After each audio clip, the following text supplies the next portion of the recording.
Wanazuoni wa Kiislamu Tanzania Hayatul Ulama umetoa wito kwa viongozi wa dini nchini kuhakikisha wanajiepusha na matamshi yenye kuchochea chuki na fitina kwa waumini wao na wananchi na kujikita katika kuleta umoja na mshikamano katika taifa. Ifuatayo ni taarifa kamili. Ni kumbukumbu ya maumivu ambayo yanahitaji juhudi za kitaifa katika kuponya na kujenga upya taifa letu.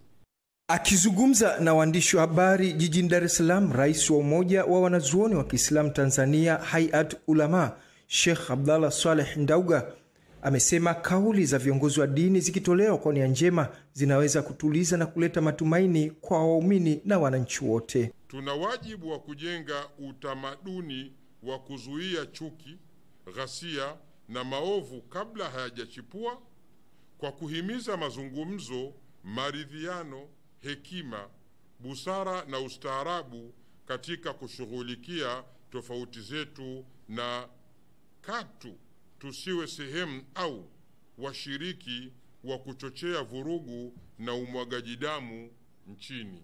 Umoja huo pia umetoa pole kwa wananchi na familia zilizopoteza ndugu, jamaa na majeruhi, lakini pia umetoa pole kwa upotevu na uharibifu wa mali za wananchi na mali za umma. Tunatoa pia pole kwa ndugu zetu wote waliojeruhiwa katika matukio haya.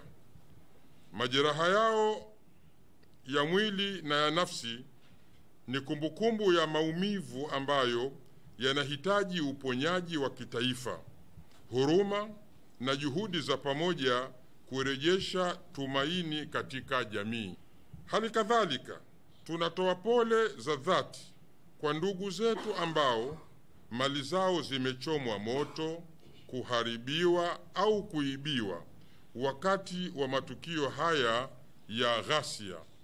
Aidha, wanazuoni hao wa Kiislamu kwa kauli moja wameunga mkono kauli ya Mheshimiwa Rais Daktari Samia Suluhu Hassan ya kuelekea katika maridhiano ya kitaifa na kusisitiza kuwa yafanyike kwa haraka ili kuondoa sintofahamu zilizojitokeza.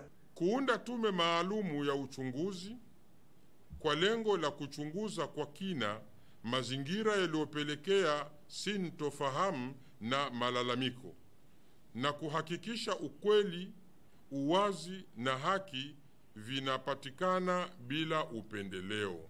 Hamisi Suleiman, Channel 10, Dar es Salaam. Shukrani Hamisi Suleiman. Wananchi wametakiwa